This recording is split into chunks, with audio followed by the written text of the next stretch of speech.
my God, guys. It feels like a long time since I've said this. But what's happening? What's happening, everyone? Happy New Year if you do celebrate the New Year. Some people I know, of course, don't.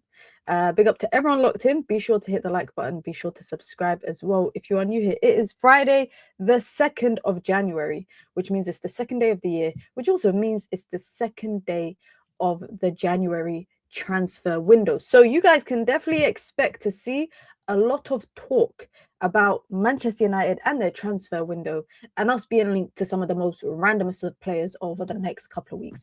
I think you can definitely expect that. But we've been linked to a couple of players that I want to talk about. And of course, this is my first stream in the new year. I just came back from holiday as well. A very nice, relaxing holiday that I had, despite the fact United tried to ruin it once or twice, but it's all good. It's all good. But big up to everyone. Be sure to hit the like button. Be sure to subscribe as well if you're new here. Now, before we actually get into it, I just want to say thank you guys to all of you guys. For those of you who stuck around throughout 2025 of the channel. I've seen the channel have some immense growth, and I think a lot of people tend to think when you make content online, you have to be clickbaity and rage baiting and toxic and all of those kind of stuff. But if you find a recipe that works for you, which I think I've found, which is building a community both within women and men's football, I think once you find that recipe, it's just about being consistent. And I know I haven't been consistent towards the last stages of the year because obviously I've been quite occupied with things outside of YouTube, but I'm going to try my best to be consistent on the channel here, not just United content, but also going back to doing my consistent football reviews across the weekend and Champions League, La Liga, etc., etc. So thank you guys, thank all of you guys for those of you who stuck around, those of you who got involved in the comment section. Every stream came along for the watch-alongs for the women's team, etc., etc. I had to start with a thank you because I realized that I didn't thank you guys. I don't really celebrate, by the way, New Year. I don't celebrate it, but that's why I didn't put out a post about it or anything, but I think it's only right for me to say thank you to you guys. Cole Palmer says, Maresca sacked before Amram. We're going to talk about that because I was on a plane yesterday. I was coming home, and I don't usually connect. When I'm on a flight, I don't like to connect to the Wi-Fi on the flight if there's Wi-Fi available, just because I like to disconnect from the world for a bit, 7-8 hours, however long my flight is.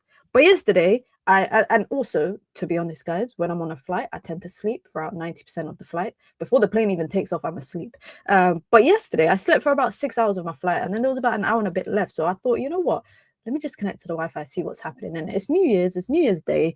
Maybe there's some football news. I swear to you, I opened Twitter. The first thing I saw, and I think it's when it said 4 minutes ago, and it was Ornstein. And it said Maresca and Chelsea part ways. And I was like, whoa, have I missed the chapter? What has gone on? But obviously, I know what has been happening with Maresca and Chelsea over the last couple of weeks. And obviously, the report not that long ago from David Ornstein about the fact that Manchester City were looking at Maresca to be the successor for Pep Guardiola. And then they just, erratically part ways with him. And I was just thinking, whoa, I remember making a video literally a month ago, right? Talking about, wow, Chelsea maybe like they've really figured it out under Maresca, and this is off the back of them beating Barcelona in fashion. And it's crazy what difference a month can make. Now, I seeing all the reports that have come out about Maresca's situation at Chelsea about, it's funny because on one side, media are being briefed by Chelsea Football Club, and then on one side, clearly they're being briefed by Maresca's camp, right? So you're getting both sides of the situation, who's trying to portray the other person in the story as the bad person. But I 100% believe everything that's coming out from Maresca's side. Genuinely speaking, the fact that he's been forced to, play certain players to increase their valuation, because of the way that Chelsea's transfer model works. The fact that, he was forced to take off Cole Palmer because they see him as a potential person that they can sell in the summer and they don't want to impact his price. Everything that has come out in my eyes, I believe what has come from Maresca. All the other stuff, I think, I get it. It's wrong. If City were looking to sign or bring in Maresca, he did notify them. He notified them twice, apparently. And I get if that's why they chose to part ways with him. They didn't want like a sleeper cell, quotation marks, as the manager, someone who's got his eye on another job at a big club. I get that. I completely get that. So I get both sides of the situation, but I also genuinely believe the more that I read about it, I'm not surprised. I'm not surprised that Maresca's feeling some type of way about the sport. Like for the last couple of years, everyone, including Chelsea fans, have been questioning, the direction that Chelsea have been going down under this new ownership and the sporting directors. Some of the majority of the signings that they've made over the last couple of years have been questionable signings, and I don't think anyone can argue that. And on top of that, Maresca has hinted over the course of the season that some of the players that they brought in the summer is not what he wanted. They spent 100 million on 2 left wingers, one of them who has potential but shouldn't have paid for that price, and Garnacho, who I think hasn't made an impact yet. They brought in João Pedro, they brought in Liam Delap, they got rid of obviously Nicholas Jackson, and it made no sense. That made no sense for me. The two that they replaced Nicholas Jackson with, in my opinion, is not better or hasn't been better than Nicholas Jackson. So the whole direction of their transfer windows, I have always said this, that Chelsea, I respect the way that they're able to sell players, the way that they're able to, make a flip on players, but also I've always judged what the hell that they do in the window, because they buy the most randomest combinations of players. And just, I think since this new ownership, I would probably say the 100 million signings have worked out. Still crazy prices, but it's worked out, I think. I would say more so Caicedo than Enzo, personally. More so Caicedo than Enzo. And I would say Cole Palmer and Esteval. Other than that, I don't really know all the other players that they brought in, which ones for me have been guaranteed kind of box ticks. I genuinely don't know. But anyways, let's not talk about things, because I've seen people talking about how we should go and bring in Maresca. Let's actually start with that, because I've seen talk about, United potentially bringing in Maresca, which I don't think there's much to that personally. I think it's the City job or nothing for him. I do also think, can I say, that if City do want another manager, if they want another kind of option in the window, in the summer, to bring in a replacement for Pep Guardiola, I don't think they could look at Vincent Kompany as well, because I get Maresca's worked under Pep, so that understanding is there, and that kind of that handover could be maybe a little bit more smoother because it's a manager who has experience under Pep. But I also think Kompany wouldn't be a bad shout as well. I've seen reports suggesting that Maresca would be keen on a move to Manchester United. I don't buy any of that, and it's actually been downplayed by a lot of other reporters, not for the fact that United are not looking at Maresca, but more so because United are still pushing this, I want to say, narrative in the media that they back Amorim fully. That is the narrative that's being kind of pushed out a lot, that they still back Amorim a lot. They still believe in the project. They still believe in his future at the club. And it has nothing to do with Enzo Maresca or even any other manager that would be available on the market. I think Manchester United are trying to be quite clear on that, despite that result against Wolves, which for me, I said this already, if that was any other manager, that would have been a sackable offense, because if you drop points the same way, Spurs have dropped points to Wolves, and I think Brighton was the other team that dropped points to Wolves, all three managers of those teams, except for Brighton, because Brighton I don't think are I think they're a project club. They're not really, they're always going to be that mid-table team, right? Anyone in a top team that drops points to Wolves should be sacked. Today, if Liverpool drop points, sack. If Arteta, I won't go that far, but Manchester United, for me, should have looked at that and been like, whoa, there is something direly wrong at this club if we are dropping points to a team like Wolves, for me. And I've seen some horrendous teams in Premier League history. I don't think I've seen a team as bad as Wolves, number one. Number two, I don't think I've seen a team as bad as Wolves look better than us over the course of 90 minutes. I don't think, like, the Wolves game at Molineux Stadium a couple of weeks ago versus the Wolves game this week is two different performances. And the fact that Man United had the worst performance out of the two at Old Trafford is a big question mark. And you know what is actually quite sad, guys? Let me actually I'm going to bring up the picture of the team, Man United versus. Well, you know what makes me, what is actually quite, it's not, I don't want to say sad. For me, what is quite disappointing, I will say, what is quite disappointing for me is how quickly people, and I'm saying people, but you guys know what I'm referencing, how quickly people have turned this result against Wolves and blamed it on Mateta and Fletcher and the young academy kids that came off the bench. Do you know how sad that is? That people want to find a scapegoat so badly, but they won't use the manager. And I think that is abysmal. Anyone for me that I've seen calling out and criticizing and blaming the young players is ridiculous. I've seen Ollie, yeah, as Manchester United manager chasing a goal at PSG in the Champions League knockout stage, throwing on the likes of Tafe Chong. We've seen that with our own eyes. Yeah. Why? Because I think managers instill confidence in players. Whether the young players are good or not, that's a completely different question. We won't know what quality they have at senior football level until we see them. And when you only use them when your back is against the wall and the odds are stacked against you, that just shows me that you're using them out of desperation, not out of the necessity to make them develop and grow. It's out of desperation. And that's what I saw in that Wolves game. And so badly, people wanted to find a scapegoat. They couldn't scapegoat Bruno. They couldn't scapegoat Mainoo. They couldn't scapegoat Mason Mount. They couldn't blame Harry Maguire. So what did they do? They turned to the young academy players, one who was played out of position throughout half of the time that he was on the pitch, and two who probably had about 8 to 10 touches in the time that he came on. Nobody questioned why the hell do Man United have 7 defensive players on the pitch.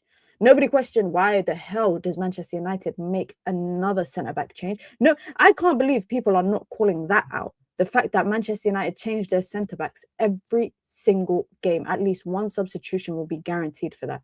But it's very sad for me that I've seen that happening.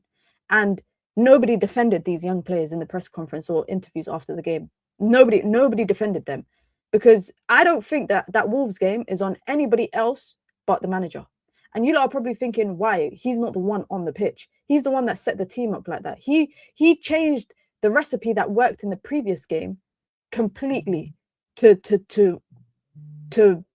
prove a point, I think, that he can do something with his system and his style of play. And it didn't work. And it hasn't been working. I'll be real though, guys. I'll be real. It's absolutely comical. Absolutely comical that 5 managers have been sacked before Ruben Amorim. And we're in the new year now. I saw a lot of people saying he wouldn't make it to Christmas. I saw people saying he wouldn't make it to international break in October.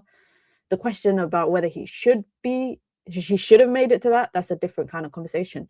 But I've seen Nuno get sacked and get a new job. I've seen Poch actually got let go before that, but still Poch got let go, Ange, I saw Ange get let go at the end of last season, but this season I've seen Nuno get sacked. I've seen the Wolves manager get sacked. I've seen the West Ham manager Graham Potter get sacked. We've now seen Maresca get sacked. Who's the next manager on the chopping block that could get sacked before Ruben Amorim? Because I'll be real, guys. I will be so real. Right now, I don't see him going anywhere. Whether he should go or not, that's a different conversation. But I genuinely just don't see the manager going anywhere. And I think it's more so to do with pride and stubbornness from the ownership to stick to their guns and stick to their decision, because they don't want to be deemed as another failed decision. They don't want this decision to land on their door. It already has, but they don't want it to.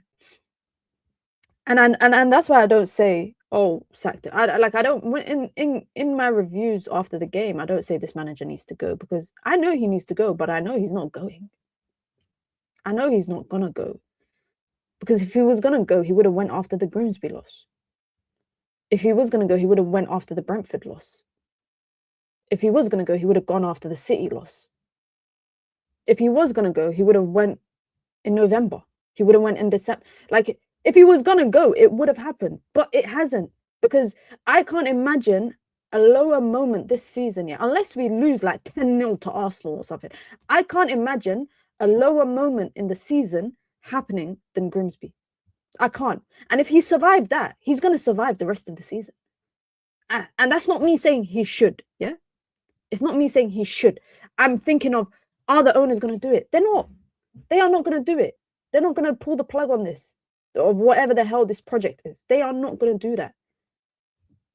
Let me see what Ridwan is saying. Big up to Ridwan. He says he isn't going anywhere, not even a conversation. Maybe at the end of the season it's a valid topic. Yeah, I agree. I think it's a valid conversation at the end of the season, but I don't see them pulling the plug mid-season, because if they were going to do it, they would have done it after the Grimsby game. At least there would have been a lot more to salvage at that point, because it was only September times.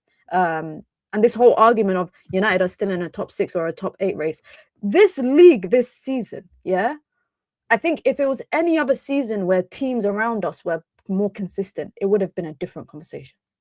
It would have been a different conversation. But anyways, let's get to some transfer news. Let's get to some transfer news, because this also relates to something I wanted to say about the Wolves game. Ruben Amorim said after the game that taking Joshua Zirkzee off was a tactical decision. I don't know how you thought that tactical decision would play out, but for me, that was a horrible one. That was a horrible tactical decision. He felt that we had to, I think what he said verbatim was that we were losing that midfield battle, and he needed that midfield he needed more bodies in the midfield. But then you put Jack Fletcher on right wing. Another player that I think is scapegoated a lot. And you know what? Him pushing for this move now, I respect it. I respect it, because Joshua Zirkzee got brought in by Ineos last summer. Scored the opening goal for us, I remember, against Fulham, the first game of the campaign last year. Really had an up and down season. I mean, that Wolves goal that he scored and then got hooked at half-time, I think that was his first goal in the league at Old Trafford since we played Everton over a year ago. And that was like Ruben Amorim's second Premier League game at that point, and we won 4-0. And yet, he still made an example of him. For what reason? I don't know. I think it's so easy for people and like just the wider football community to blame Joshua Zirkzee for situations in game. Yes, I think there's things he needs to improve on. He needs to win more battles and more duels, especially the aerial ones. He's a bit heavy-footed sometimes with his touches. But this is a guy that plays inconsistently. He plays inconsistently. Now, reportedly, Joshua Zirkzee will do all he can to secure a move this month to Roma. Roma are ready and waiting, and a replacement must be found in order for the move to go ahead. Now, he's also like I said, Roma are interested in him, but Manchester United don't want him to go purely on a loan. They would prefer an obligation to buy or a firm sell, and if he moved, that would change the transfer dynamic in the January transfer window for Manchester United. There is some sympathy with the view that Zirkzee, who's a popular figure at the club, was brought in to play a system under one manager, and that is now not the system being used by the current manager. There's also belief that he'd thrive in a tactical system used by other clubs. Yeah, I just feel sad for Joshua Zirkzee, similar to what I just mentioned now, the report that's coming from Andy Mitten. Because he was brought in for one thing, and then the next manager comes in a couple of months later and completely changes everything. And suddenly you find yourself, it's like you're in deep water trying to stay afloat, but you can't. And I think that's the situation that he finds himself in, and it's very unfortunate. I remember, him getting booed against Newcastle literally around this time last year at Old Trafford by fans, and I think that kind of showed a damning situation for the fan base, but also for the targets or the quality or the type of players that we were signing or we've been signing under Ineos, because he was never a 9.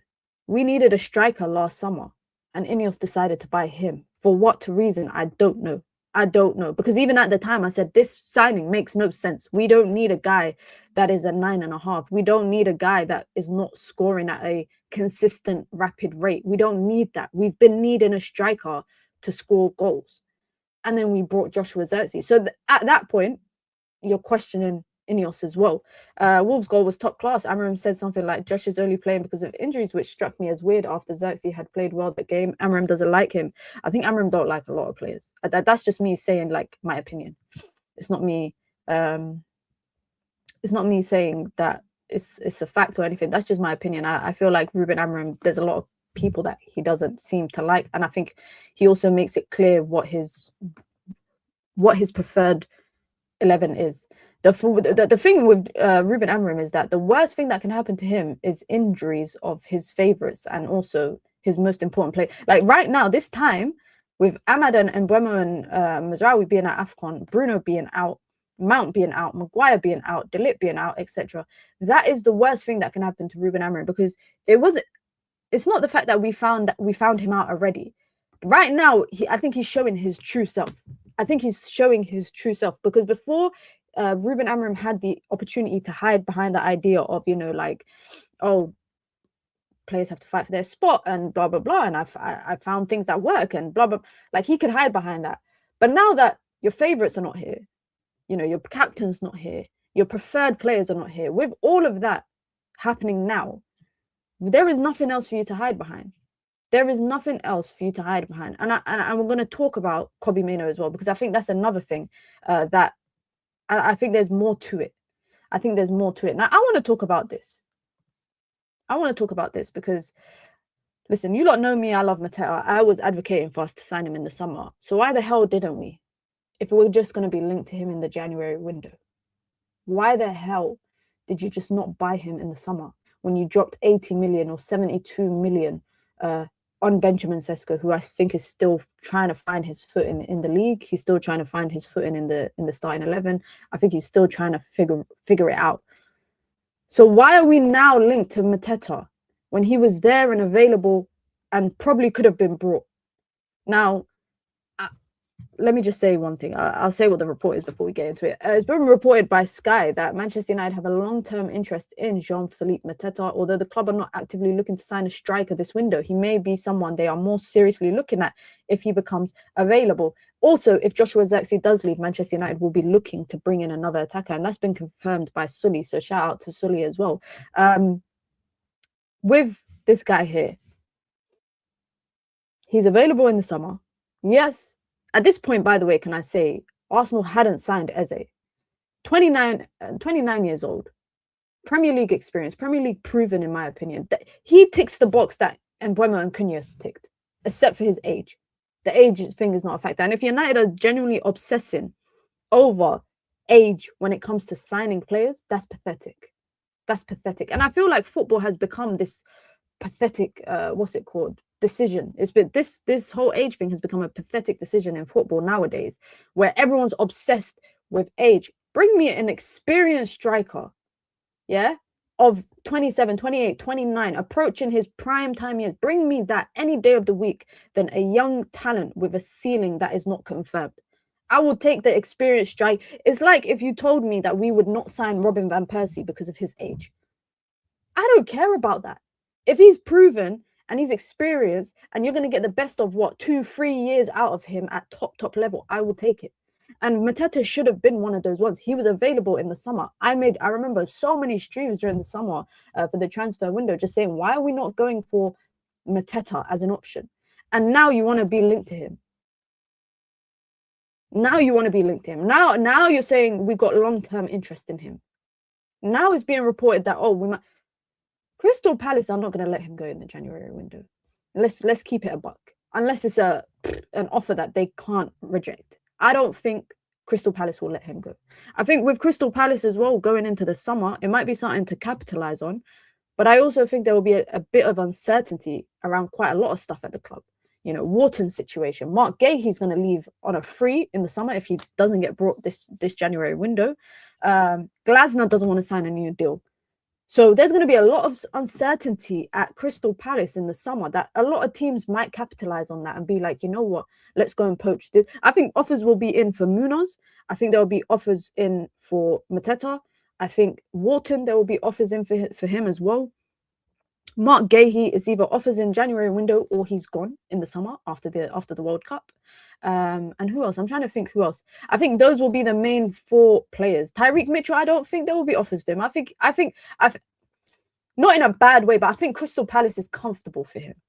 And that's like his level. I don't think every team needs a Tyreek Mitchell, and I don't think he's been the standout of the 2 fullbacks at Crystal Palace this season. But I do think he is a quality player. Sarr, I don't know if they would let multiple attackers leave, but there could be Crystal Palace could find themselves in a rebuild this summer, even though that they finished with an FA Cup and a European spot the season before that. They might find themselves in a rebuild, especially because of, like I said, the uncertainty surrounding Glasner's future.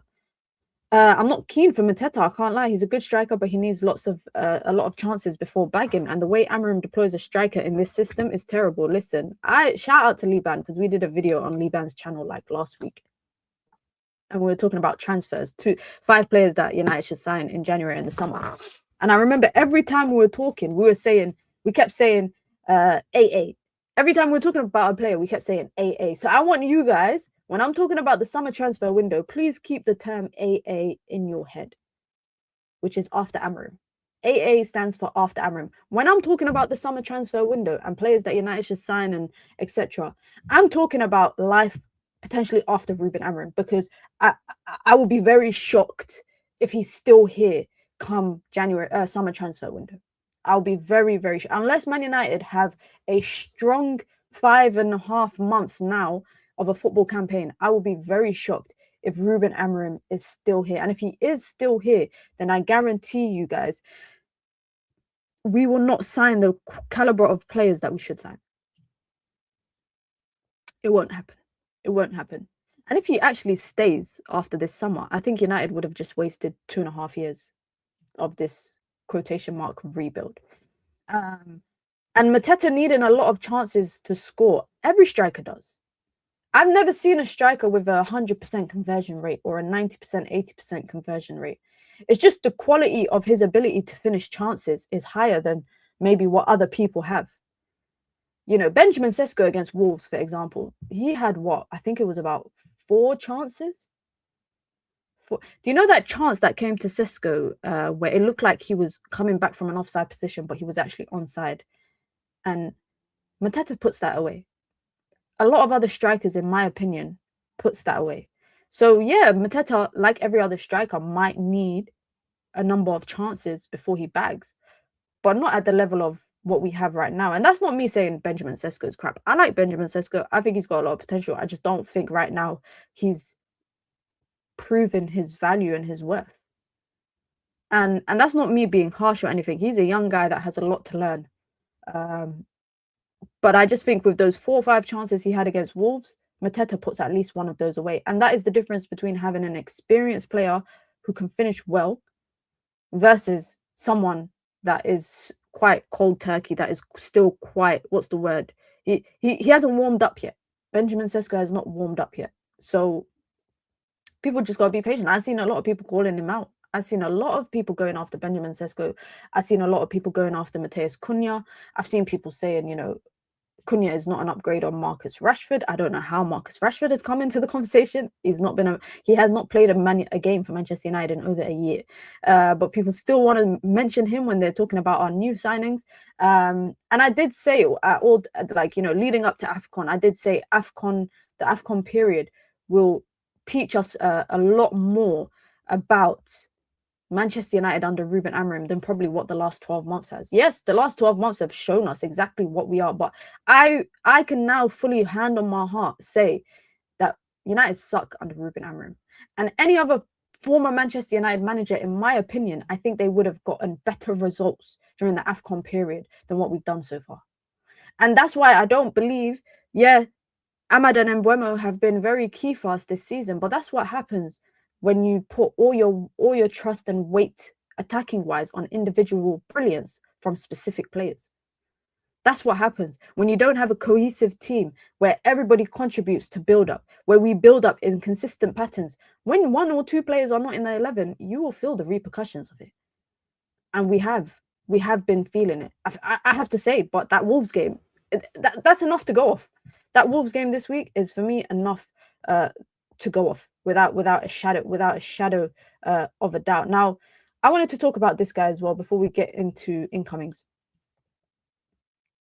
I genuinely think that there's more to this situation than what we are being made to believe. Now, Samuel Luckhurst, we take it with a pinch of salt because he's Samuel Luckhurst, is saying that Kobbie Mainoo is determined to not give up on his Manchester United career. He went from, what was it, 3 games ago, saying that he will only miss 1 game, to now there's no timeline around his injury.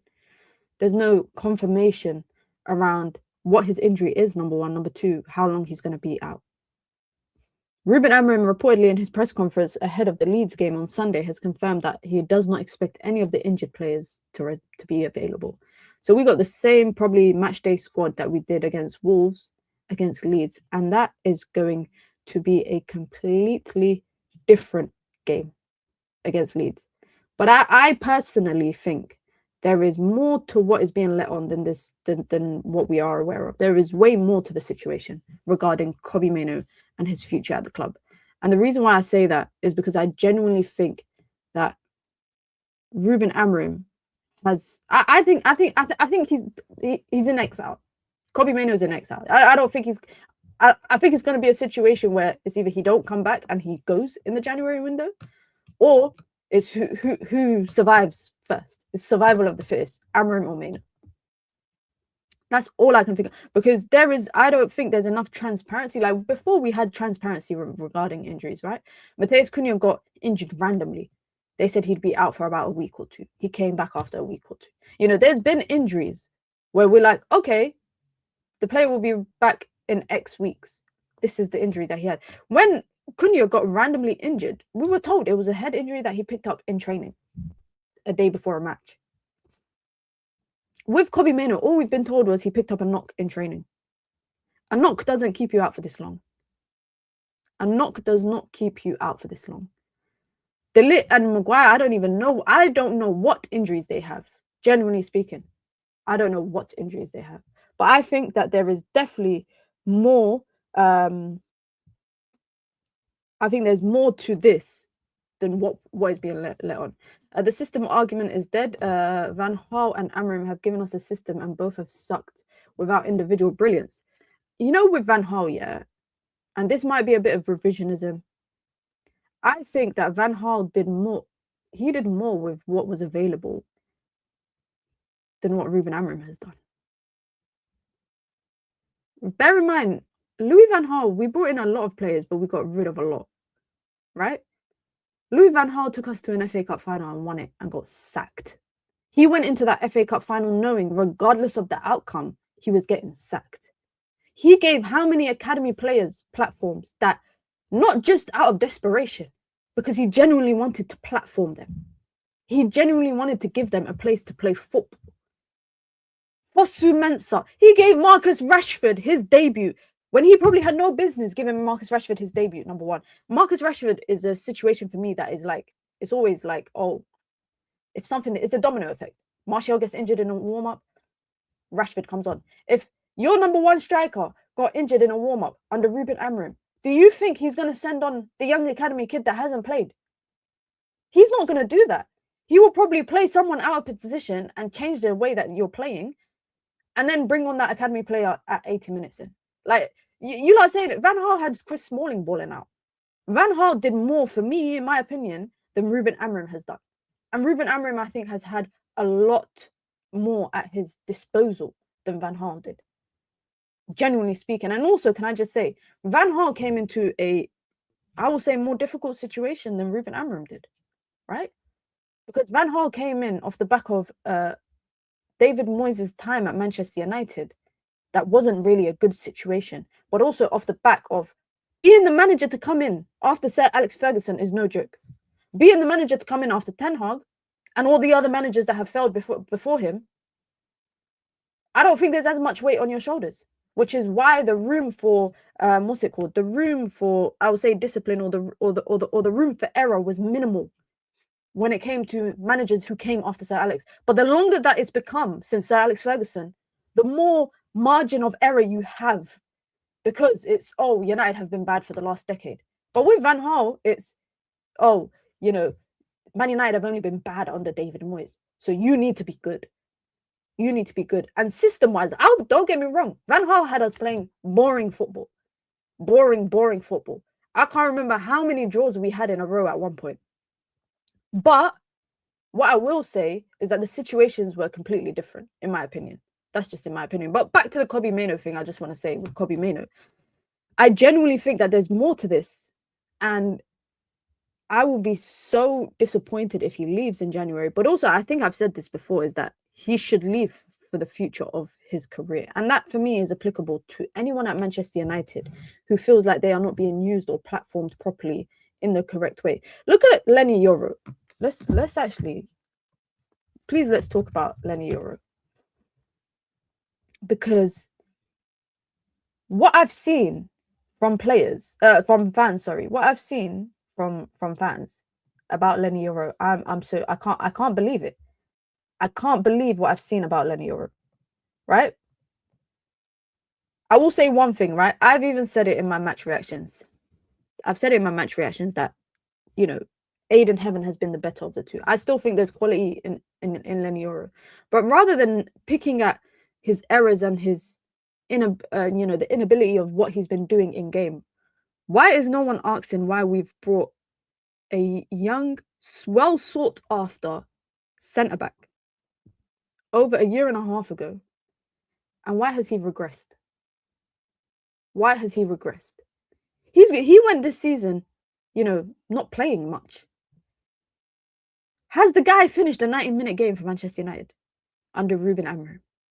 That's a genuine question. My question about Lenny Yoro is not about his ability. For me, it's just, how can you expect players to develop, especially like the younger players that need consistent football? How can you expect that when you're not letting them play consistently? Aiden Heaven, his first start in a central centre-back role, he got hooked at half-time a couple of weeks ago.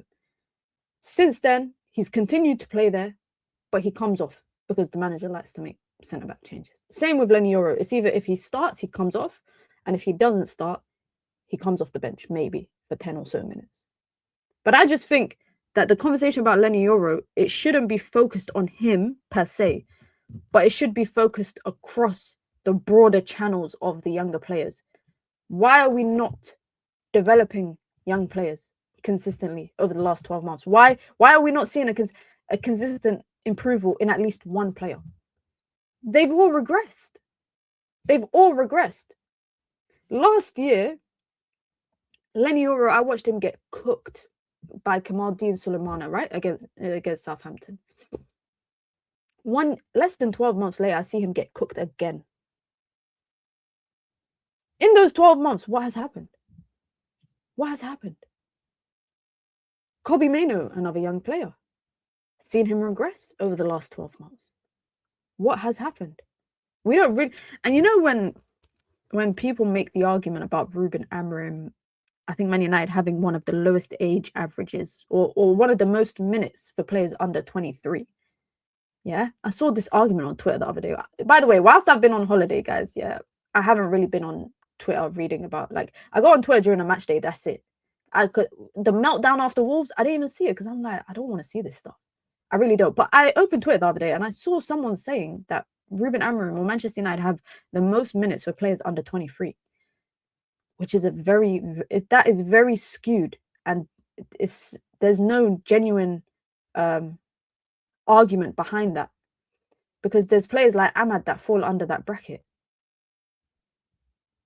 I think rough patches are normal for young players, 100%. But the thing is, guys, and this is like of now, right? Manchester United fans who want Amorim to be a success so bad, because you know what? I will say one thing, right? I don't think I've ever seen the fan base this divided on the manager. With Ten Hag, it wasn't this bad. This is the worst I've seen it, where fans are using every possible narrative to counter the other side's argument. People who support the manager have stooped as low as, dragging young players. And that is the thing. Rough patches are normal for any player, not just young player. I think there's rough patches, unless you're like world class, like top of the top, and you don't experience rough patches, every player is going to experience it. But when you have your own play, I saw Jack Fletcher's social media comments and I was in disbelief. You can say what you think about, him getting a chance to play right now. People are saying it's nepotism because of his father. You can say what, but to be as low and miserable, to go on a young player's social media and say vile stuff in his comment section is ridiculous. Like me, in my match reaction after the game, I said Jack Fletcher. I couldn't judge Jack Fletcher in that Wolves game too harsh because he played out of position for most of it. And so my criticism for him is going to land at the door of the manager because the manager was the one that chose to play him there. But the fact that people are going, like, I can't imagine these players' DMs. If people are leaving that on comments, it's ridiculous. And that's why I always say, United fans, we love a scapegoat. We love a savior. And right now, nobody loves the scapegoat more than the people who want the manager in. And I hate this whole narrative, by the way, of manager Amrim in, etc., etc. But the people who want the manager to stay, I don't think that, like, the fact that they use these arguments about the young players, etc., for me, it's pathetic. It's pathetic. You can get your point across without having to drag Fredrickson and drag Mentato and drag the likes of Jack. You don't need to do that. I've seen people saying, "Oh, you have asked for the manager to play the youngsters. Look at how shit they are." It's ridiculous. It's absolutely ridiculous. Like I was in disbelief, and that's why I think it's very healthy as well, guys, to just not go on Twitter and whatnot after United have a bad result.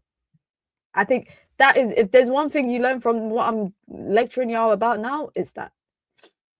On the topic of young players, Manchester United have also been linked to RB Leipzig winger Jan Diomande. He's not only linked to Manchester United, I think he's linked to, quite a few clubs want him, if I'm not wrong. Let me see, actually. Yeah, Tottenham, he's on the radar of Tottenham and Manchester United, and Leipzig do not wish to sell him mid-season. He's at AFCON right now, playing alongside Ahmad at Ivory Coast. However, suitors at RB Leipzig feel that a price tag for 100 million is quite grand, and they believe that there could possibly be a deal closer to 52 million pounds. The summer could be a better opportunity to move for those who are interested in him. That's another wide player that Manchester United, I don't know where we're going to fit him in, as much as I like Jan Diomande and I think he's a baller. Manu Kone, another player that's been linked to Manchester United.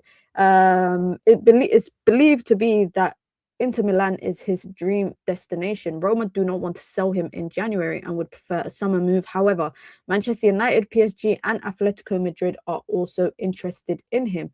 Roma's sporting director is aware of this, including the multiple interest from clubs, which suggests that Manchester United would have to pay 52 million pounds, so 60 million euro for Manu Kone, which many believe is a very ambitious price tag. So what this kind of confirms to us, Jan Diomande, Manu Kone, Mateta, all the players that we're linked to over the last couple of weeks or so,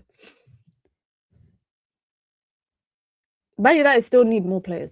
This is what it just confirms, that we've brought players in, and like, why did we bring in Cunha and Mbeumo and Sesko in the summer, and we spent 200 million, and we rejected we kind of not rejected, sorry, but we did kind of ignore the gaping holes in our midfield.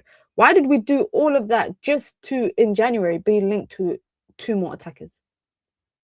Surely there's question marks about the recruitment strategy or the recruitment plan at Manchester United.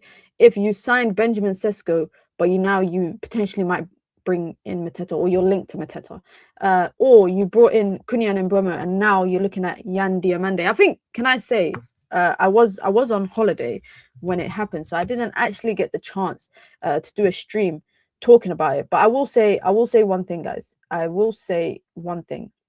I think, but let me just bring up the picture right here. I think Man United had nothing to offer Semenyo. I think we had nothing to offer him. There's no way anyone looks at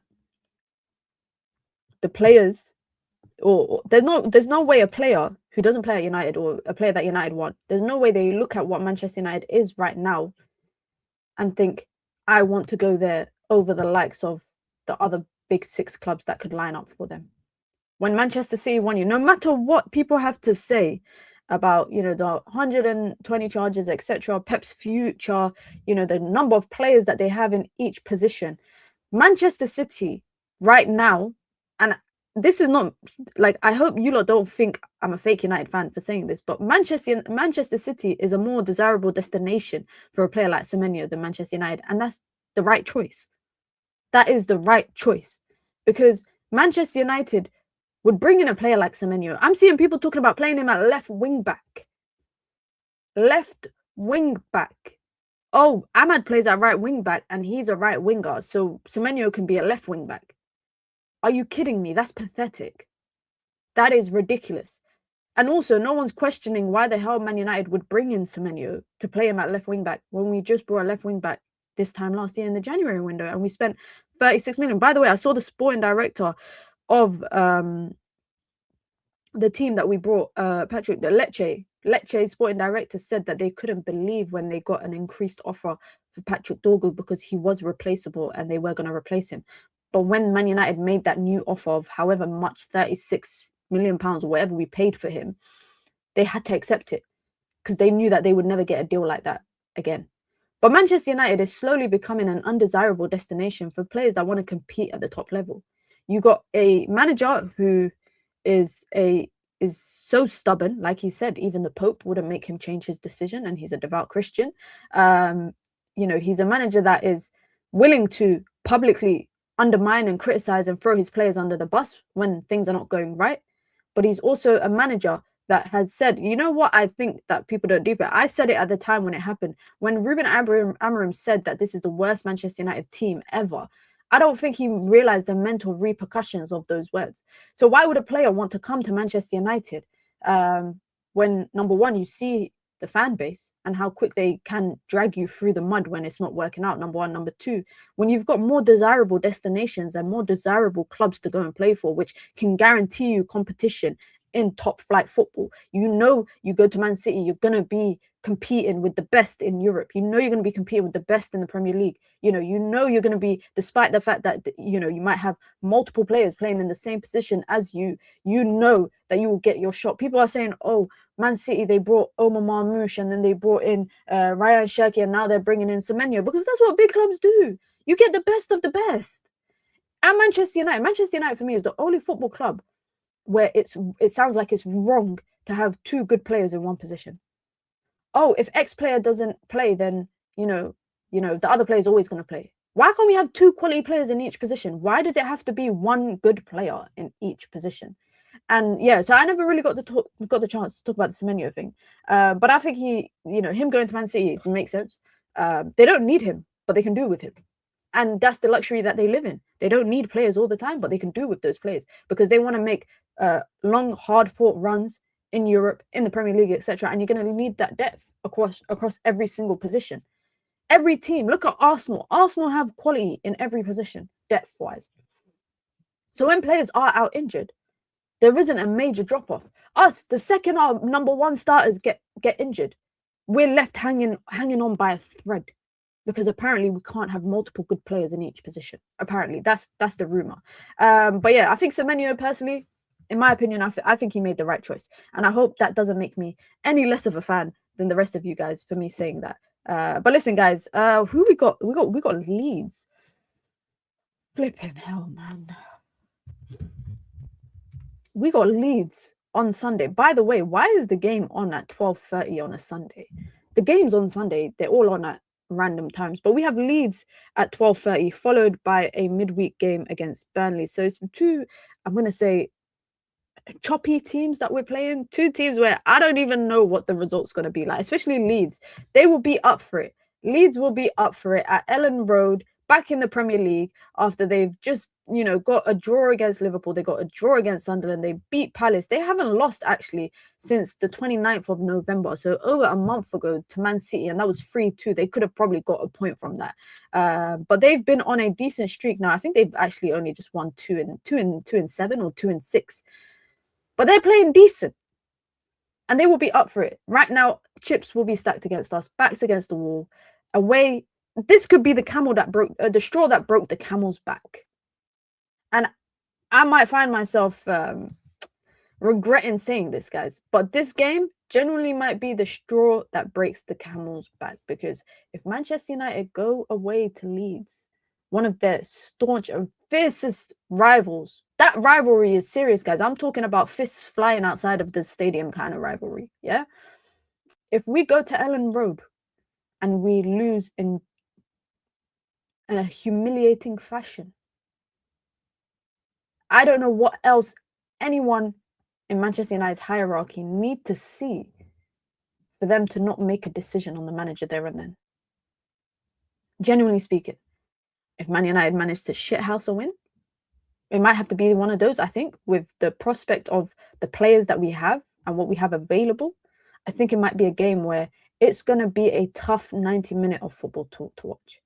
And if we're not up for it from minute one, like before we even step on the pitch for kickoff, they need to, you know what the fat players need to do? They need to do what Jamie Vardy does and drink like 3 Red Bulls before the game.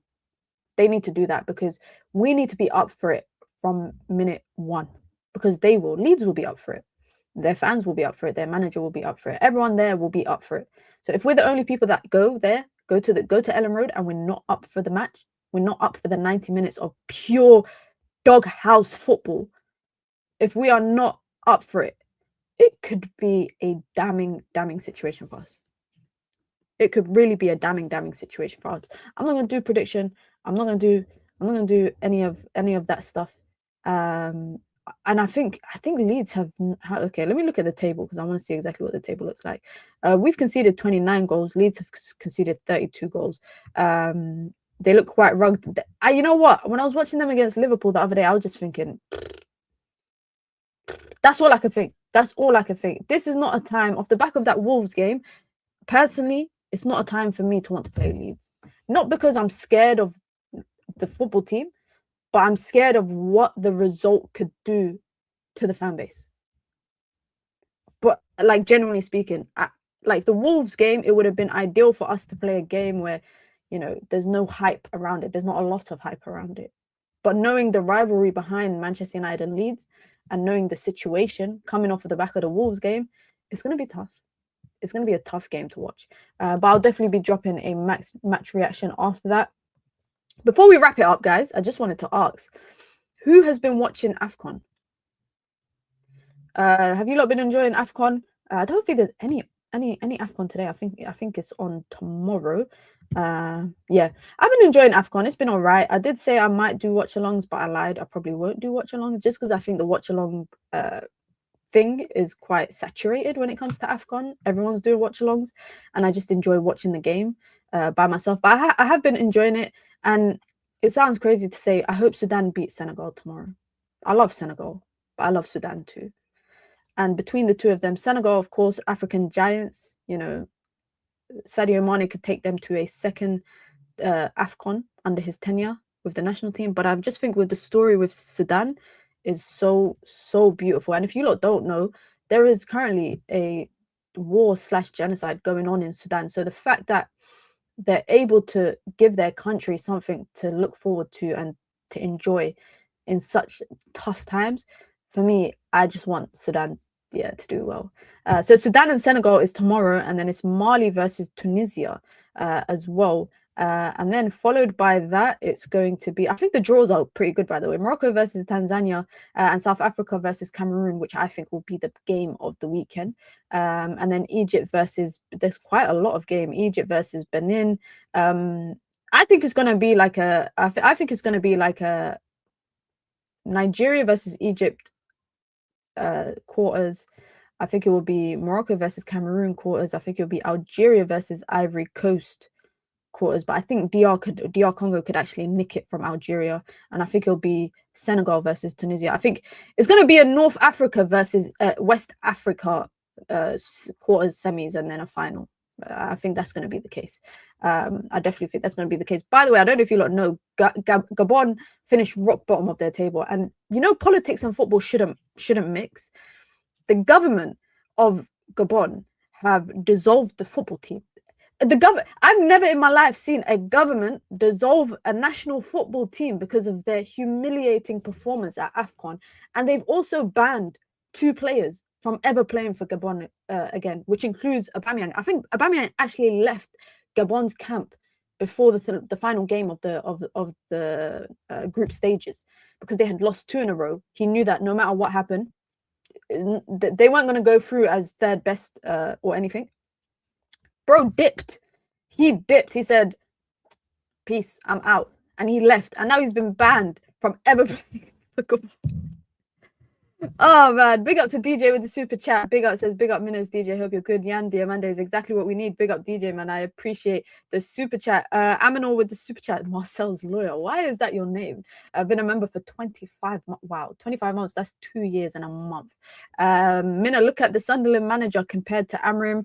I think he's doing a good job at Sunderland. I think they nicked a point yesterday against City. Oh, I don't know. What did the results finish? I fell asleep. Okay, all the games were 0-0 yesterday and 1-1 between Fulham and Palace. I think Sunderland are doing well. For me, it says a lot that the teams that are likely to go down this year are teams that didn't come up last year. It's West Ham, Burnley, Wolves are in a relegation battle, but Leeds are quite okay, I think, in 16th. They're quite, like, if they can get a couple of more points on the board, they'll be all right. Sunderland are literally 1 point behind United, so they won't be going down. So I think that says a lot about the teams that have managed to come up from champs last year, championship. I think they'll stay up. It's so ridiculous. Temporarily suspended. I don't know how you can dissolve a national team. You know how crazy that is? And it's not even the Football Association that did it. It's the government. I love AFCON, man. I love AFCON, but it's true. I think it's, if you're going to represent your country, it's disrespectful to leave before the third match. I think it's really I think that's so disrespectful. So I get why they did that to Aubameyang. The other guy, the other captain, just getting caught in the crossfire as well. I don't know, man. It's quite funny. But listen, guys, be sure to hit the like button. Be sure to subscribe. We'll be back tomorrow with some match reactions after the Premier League fixtures, of course. We'll be dropping as well Man United women's video because the transfer window is open for that, and we've signed 2 players already. Imagine that. Man United women have signed 2 players already before the window even opened. The window is officially open now, so I'm going to drop a video on that as well. And then obviously match reaction after the Leeds game on Sunday. And then just content. Daily dose of Minna every single day here. We'll be talking about the transfer window. So I hope to catch you guys around. And yeah, have a great Friday. If there's any breaking news, obviously I will drop a video. But other than that, I will catch you lot all tomorrow. I'm out. Have a great one. Peace, guys.